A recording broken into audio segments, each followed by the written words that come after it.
کوئی ثواب کا کام یہ تھوڑی ہے کہ آدمی جماعت میں نکلے.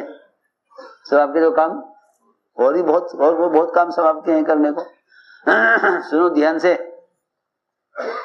حالانکہ اگر آپ غور کریں گے سیرت پر تو کبائر میں سے بھی, بڑے گناہوں میں سے بھی کوئی گناہ ایسا نہیں ملے گا جس کے کرنے سے حضور اکرم صلی اللہ علیہ وسلم صحابہ سے ناراض ہوئے ہوں سوائے اللہ کے راستے میں نکلنے میں تاخیر کرنے. میری بات توجہ چاہتی ہے بہت. جی ہاں, صحابی سے چوری بھی ہوئی, آپ نے بول چال بند نہیں کی. ایک صحابی سے زنا بھی ہوا, آپ نے ان سے بول چال بند نہیں کی. سنو, دیکھو اٹھا کے حدیثیں. ایک صحابی سے زنا ہوا, ان کو رجم کیا گیا. کسی نے کہہ دیا دیکھو کتے کی طرح رجم ہو رہا ہے. فرمایا کہ تم سے قیامت میں تمہارے اس بات کا حساب لیا جائے گا تم سے, اور میں دیکھ رہا ہوں کہ زنا کرنے والا اس وقت جنت کی نہروں میں نہا رہا ہے. کہیں نہیں ملے گا کہ آپ کسی برے آدمی سے ناراض ہو گئے ہوں, بول چال بند کر دیو. بلکہ ایک جنازہ لایا گیا جو بہت برے آدمی کا جنازہ تھا, بہت برے آدمی کا جنازہ تھا. حضرت عمر رضی اللہ تعالیٰ نے جب دیکھا کہ آپ نماز کے لیے آ رہے ہیں تو حضرت عمر نے آپ کو نماز سے پڑھانے سے روک دیا اور یہ کہا جی آدمی اچھا آدمی نہیں ہے, آپ اس کی نماز نہ پڑھائیے, آدمی اچھا نہیں ہے. سنو, آپ نے بھی یہ فکر نہیں چھوڑ دیا کہ بھائی آدمی اچھا نہیں ہے, ہمیں نماز نہیں پڑھانی چاہیے. حالانکہ روایت میں ہے کہ وہ اپنی برائی میں مشہور تھا. حضور اکرم صلی اللہ علیہ وسلم نے اعلان کیا صحابہ میں, تم میں سے کسی نے اس مرنے والے کو کوئی عمل کرتے ہوئے دیکھا ہے؟ ایک صحابی نے کہا کہ جی ہاں, انہوں نے اللہ کے راستے میں ایک رات پہرا دیا ہے. آپ نے فرمایا جو آنکھ اللہ کے راستے میں پہرا دینے میں جاگی ہے وہ آنکھ جہنم کی آگ نہیں دیکھے گی. عمر, اللہ کے ہاتھ اس کا یہ درجہ ہے. سنو, تو میں نے عرض کیا کہ سب سے بڑا ناراضگی کا جو حضور اللہ کے رسول کی ناراضگی جو سب سے لمبی چلی ہے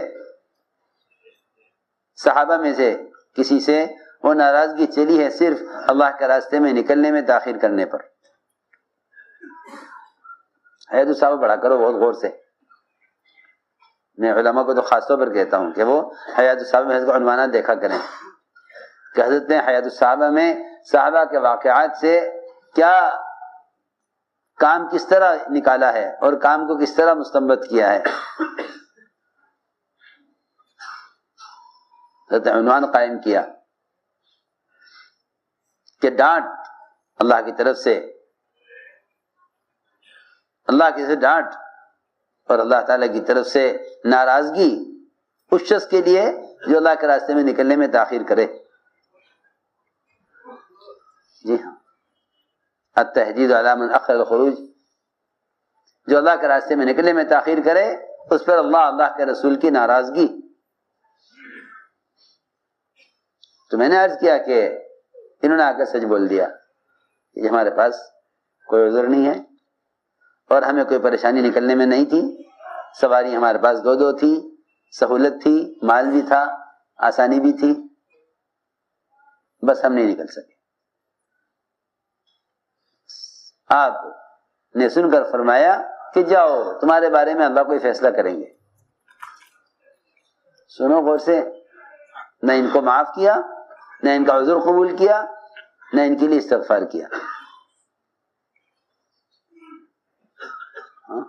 آزمائش تھی کہ ہم دیکھنا چاہتے ہیں کہ جب ہم ان سے ناراض ہو جائیں تو کیا یہ اس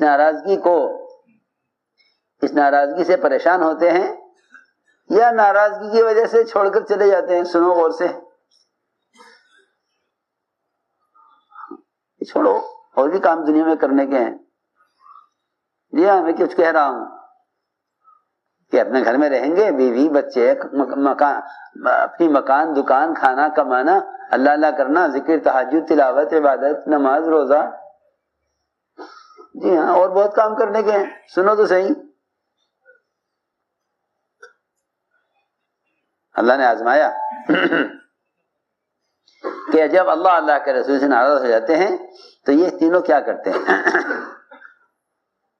کہ وہاں سے نکلے آپ کے پاس سے، اور آپ نے کہا کہ بس جاؤ، اللہ تمہارے بارے میں فیصلہ کریں گے۔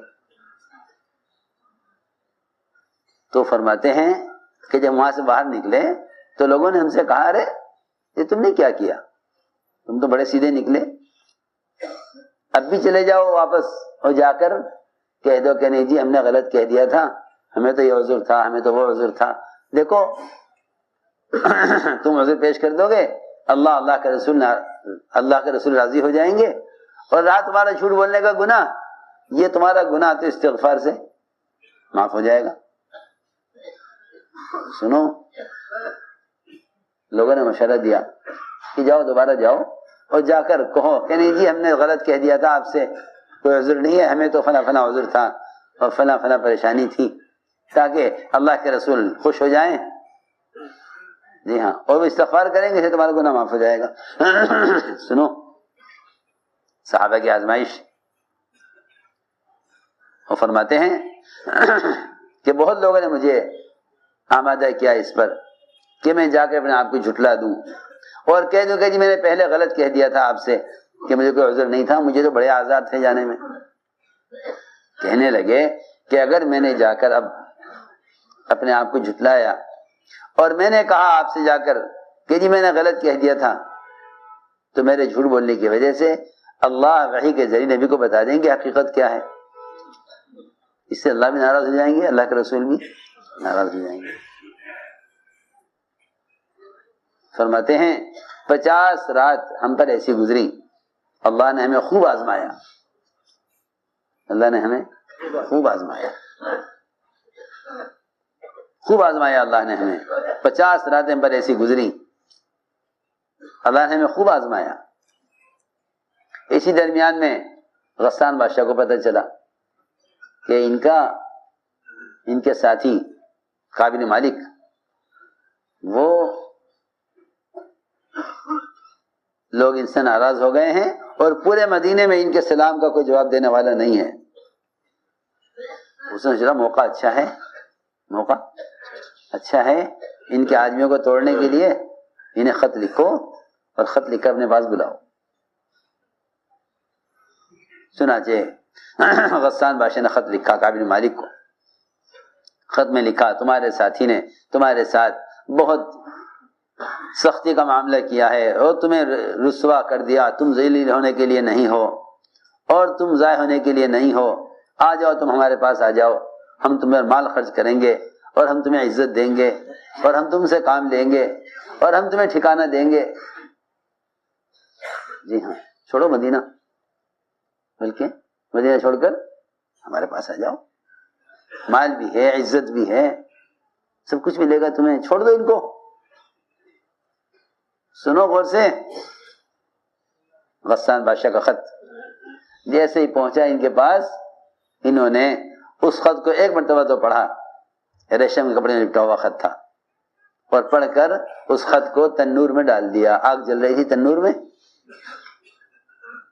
خط ڈال دیا تنور میں، آگ جل رہی تھی،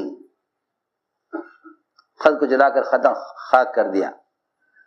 خط لانے والے کو بھی دکھلانا تھا کہ دیکھ لو تمہارے بادشاہ کے خط کی ہمارا یہ حیثیت ہے، تم اگر ہمیں ہمارے کام سے ہٹا کر اور تم اگر ہمیں مدینے سے نکالنا چاہتے ہو ہمارے اپنوں کی ناراضگی کی وجہ سے، اگر تم یہ چاہو کہ ہم ان کو چھوڑ کے تمہارے ساتھ مل جائیں